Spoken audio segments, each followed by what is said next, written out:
جربوا الرز ده يا بنات، خطير خطير خطير. لو لسه متابعه معايا الفيديو لغايه هنا وما عملتيش اشتراك، بتمنى تنوريني بالاشتراك من زر الاشتراك اللي موجود تحت الفيديو، وكمان تفعلي الجرس على الكل عشان كل ما انزل فيديو يوصلك بيه اشعار، وتتابعيني فيه ان شاء الله باذن الله. تعالوا بقى اقول لكم على الحاجه اللي زعلتني جدا.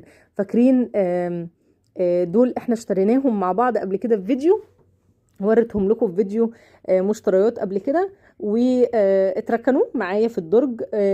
كنت قلت هبقى انزلهم بس لما اشيل بقى زينة رمضان والحاجة دي.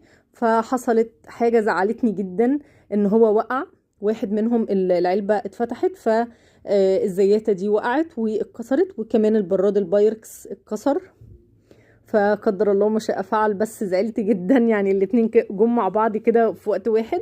البراد ده انا كنت بحبه جدا. عايزه اقول لكم ان البراد ده بقاله معايا 15 سنه،